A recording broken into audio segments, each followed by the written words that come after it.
حضور مصطفیٰ کمال آتا ترک نے عربی رسم الخط کو بدل کے لاطینی رسم الخط کو رائج کیا تھا. بہت سارے لوگ اس کے مخالف ہیں اور بہت سارے اس کے حق میں ہیں. جو اس کے حق میں ہیں وہ اس کی برتری ثابت کرنے کی کوشش کرتے ہیں کہ لاطینی رسم الخط عربی رسم الخط سے زیادہ آسان ہے اور بہت سارے دلائل دیتے ہیں. میں حضور سے یہ پوچھنا چاہتا تھا کہ قرآن کریم تو وحی الہی ہے، اس میں شک نہیں، لیکن یہ رسم الخط جو ہے کیا اس کا بھی وحی الہی کے ساتھ کوئی تعلق ہے؟ وحی الہی کے ابلاغ سے اس کا تعلق ہے. وحی الہی ایسے رسم الخط میں پیش کی جائے کہ اس کے تلفظ میں رسم الخط کی کمزوری کی وجہ سے غلطی نہ ہو. مثلا ہم نے جب تراجم کیے ہیں تو قرآن کریم کے الفاظ کو دوسری زبانوں میں ڈھال کے وہ بھی ساتھ پیش کیا تاکہ وہ پڑھ بھی سکیں، صرف ترجمہ نہ پڑھیں بس اصل الفاظ بھی پڑھیں. ترکی زبان میں بہت دقت پیش آئی کہ وہ اپنے رسم الخط میں قرآن کریم کا تلفظ سمجھ سکے، یہ بڑا مشکل کام تھا. بسا اوقات ایسی دقت ہوئی کہ پھر ہم نے خود بعض چیزیں ایجاد کی ان کے لفظوں کے حوالے دے کر کہ آپ وہ لفظ جو پڑھتے ہیں یہ اس طرز پہ پڑھیں، اور اس کے لیے بعض الفابیٹس کے اوپر نشان ڈال کے ان کے مطابق کرنے کی کوشش کی.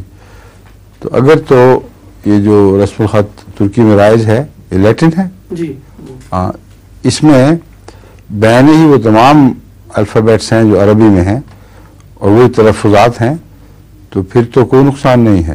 تو مجھے پتہ نہیں ہے بین، اس لیے نقصان تو ہے، وہ عربی پڑھنے سے محروم رہ گئے ہیں. مگر جو قرآن پڑھا جاتا ہے وہاں تو عربی الفاظ کے عربی رسم الخط میں پڑھا جاتا ہے، اور مدرسوں میں بھی وہ عربی رسم الخط میں ہی پڑھاتے ہیں بچوں کو. تو صرف یہ ہو گیا کہ ایک فرق پڑ گیا کلاس میں، یعنی ایک کلاس ایسی ہے جس کو عربی رسم الخط سے بالکل بے بہرا ہے، ایک وہ ہے جو اس میں اسپیشلائز کرتی ہے جو مدرسوں میں پڑھتی ہے.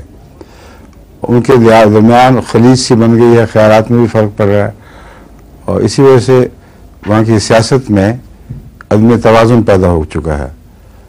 اگر سب کے لیے قرآن رسم الخط ہوتا اور ترکی بھی اسی رسم الخط میں ہوتی زبان، تو میرے خیال میں یہ جو درمیان میں خلیج حائل ہوئی یہ بھی نہ ہوتی. لیکن اب دیکھنا ایک اور بات دیکھنے والی ہے کہ کیا عربی رسم الخط میں ترکی زبان ہمیشہ سے لکھی جاتی تھی؟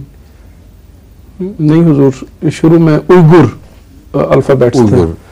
اوئیگر الفابیٹس بھی مختلف ہیں بعض جگہوں پہ. جی، اس لیے جہاں تلفظ کی مشکل پڑتی تھی وہاں کیا کرتے تھے یہ حضور؟ اس زمانے میں اصل میں کتابیں تھیں نہیں، جو پہلی کتاب لکھی گئی وہ عربی رسم الخط میں ہے، اس سے پہلے وہ ہاں مگر تلفظ تو بولنے کی زبان تو اوئیگر کی طرف پہ تھی نا. جی، جو ترکی الفاظ میں تلفظات ہیں وہ تلفظات تمام تر عربی رسم الخط میں بیان ہو جاتے ہیں؟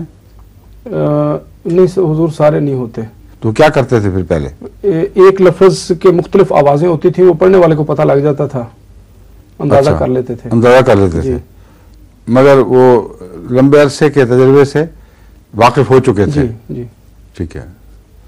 جیسا اردو دان ہیں، عربی رسم الخط ہے مگر بیان ہی وہی نہیں، نہ بیان ہی وہی آوازیں ہیں، اس لیے کچھ فرق تو رہتا ہے مگر اس کا دور کرنا اتنا مشکل نہیں، کیونکہ وہ زبانی سن کے رفتہ رفتہ اس سے واقفیت ہو جاتی ہے.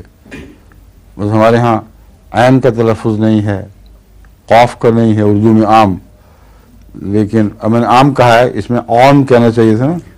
اردو بول چال میں اب عام نہیں کہتے، عام ہی کہہ دیتے ہیں. تو عربی کے ساتھ جوڑ رکھنے کے باوجود کچھ تلفظات کی دوری رہ جاتی ہے، باقی وہ پھر جب عربی زبان پڑھی جائے، قرآن کریم پڑھا جائے، اس میں درست ہو جاتی ہے. لیکن فاصلے اتنے زیادہ نہیں ہیں. رومن رسم الخط میں تو بہت فاصلہ پڑ جاتا ہے، مشکل پڑ جاتی ہے سب کے لیے. فرمائیے.